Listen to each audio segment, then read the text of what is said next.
long time no see. Well, for me, not for you, as I was prepared. I knew the iPhone 13 review was going to take me a while to make, so I had a bit of a backlog of videos to upload, which is why you've seen videos over the past 3 weeks, even though I took around 3 weeks to make the iPhone 13 review. So, that's why everything happened like that. So, if you clicked on this video though, you're most likely here because you saw the thumbnail, you saw that title, you want to know what's up with these bad boys. $206 last time I checked.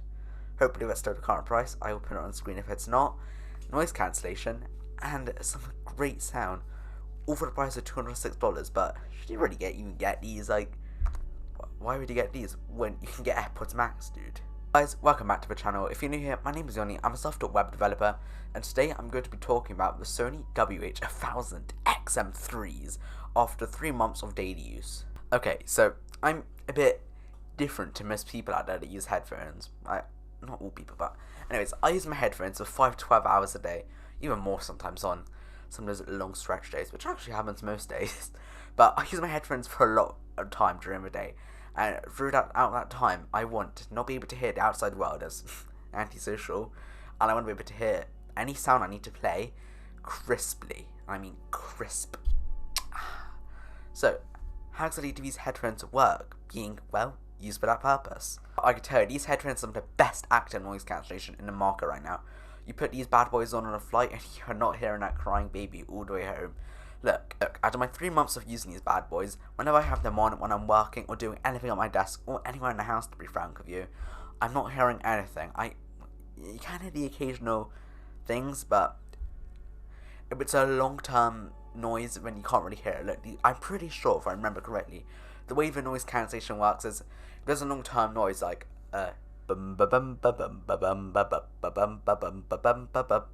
like that, constantly going on, then what happens is it will like fine-tune it. It's like, alright, gotta block out that noise. But if it hears like a every once in a while, sorry if that hurted your ears, by the way, but if it hears that every once in a while, that's not gonna block it out as well. So it's not a constant, like a that kind of thing. So I'm pretty sure that's how it works. So if they block out the noise so good, you're not going to really want to use them though if they don't actually sound good. So I'm sure you'll all be glad to hear these, they sound good. Well, they're not going to be beating any of your audiophile setups out there, or even probably AirPods Max. These headphones, these bad boys, are some of the best sounding headphones I've ever heard in my life. Maybe because I've never actually heard good sounding headphones. Sorry audiophiles out there, but I'm not going to tell you about everything like, all the highs are this good, all the lows are that good, all the bass is that, all the treble is that. That's not my area of expertise. I'm sure you can find other reviews on the internet if you want to know about that. What I'm here to tell you is that if you're just an average person like me, well, average, but special. That's what my mummy told me. But if that's true, then these sound good. And in my opinion, anything I've listened to through these sounds good. And I guess if you're an Apple Music user, you're not going to get your fancy, Dolby surround sound thing on my Bobby. You're not going to get your fancy stuff. I'm an Apple Music subscriber myself. You don't get any of the fancy stuff. But they sound better than AirPods, and that's what counts. Sometimes, though, you want to hear people around you. I can't say the sentence with a straight face. Antisocial. You know what? If you're antisocial, just like me, just put a little clover emoji in the comment section. I need to know how many of you are just as antisocial as me. But when you do occasionally need to hear other humans talk, just cringing on the thought of that. But what you do is a button on the side of the headphones. You press that button once, you turn off noise cancellation. You press it again, you're in ambient sound mode, and then you press it again, and you repeat the whole process. You're back in noise cancellation, and out of noise cancellation, and ambient sound mode, noise cancellation, rinse and repeat, just like that. But the issue is with that is that it's like so many freaking steps just to hear something for like 2 seconds, and your music is still gonna be hella loud. Well, if you had it loud or whatever you're playing. So there's only 4 of this ahead, and what you've done is if you press a little button over here. Was it over here? I don't know which freaking side. One of the fucking sides. You press the button. You know what happens? Your music lowers. It slowly lowers your music. It doesn't just go like.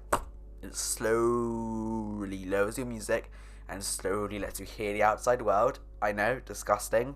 But then as you let go, you slowly become antisocial again as your music hires and the outside world goes bye-bye. So, transparency mode. sucks compared to AirPods. Like, it's not beating AirPods Pro or AirPods Max. But if you need to hear like a quick announcement on an airplane, or need to hear a quick conversation with someone, they sound alright. When I say quick conversation, I mean hello, how are you? Oh, I'm good, you, bye. Kind of conversation. Not if you're like, oh yeah, I'm good, how are you? How's everything going? Conversation.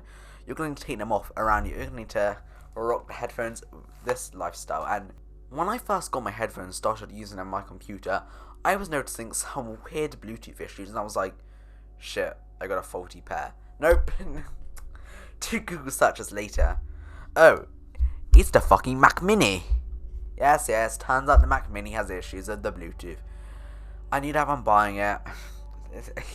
It's annoying, but it's not that bad. It's just like every once in a while I'm like, listening to music, I'm like bouncing on my bouncy ball right now, but I'm like bouncing on my bouncy ball quoting, and I'm like, yeah, this song's good, and all of a sudden I'm like, why am I song good? And it's like 2 seconds later, it's annoying, but it's usable. So I'm willing to live for it, and it just seems to be Mac Mini. So when I connect to my iPhone or my iPad or any other device, sound does not cut out every so often or anything weird like that. When I bought my headphones, I bought them on Prime Day, which means there was $100 dues off these bad boys. So that means I cheaped out. So I could have gone for the wh1000xm3s for, I don't remember how much more, but the only thing I was going to be missing from those headphones was multi-device support. So, and when I originally wrote this bullet point, it's not really scripted, it's more bullet points, but when I originally wrote these, I only used my headphones wired my Mac Mini, so this was a pain then. I was like, oh no, I'm on my computer, oh no, I want to do a Bluetooth to my iPad, what am I going to do? It's so annoying, unpair, repair, yada yada yada, all of that crap. But now if I use it wired on here, it's easy on the iPad. I just turn it on and make sure it's not plugged in, it connects to the iPad if the iPad's on range. But if you do want to switch devices, here's my tip. What I'm going to do, basically, when you get the headphones, there's a power button, and this power button, what you want to do, I'm going to hold it down, it says power on, keep holding, and it'll say Bluetooth pairing mode. And then on your device, if you haven't connected it before, you just press it in the settings on the Bluetooth, press Sony wh1000xm3s or whatever you have them called, or if you've paired them before, mine are just called Sony headphones, so if I've paired them before, I'll just press on Sony headphones, and then we'll know to connect to these device, and it will be scanning out for that.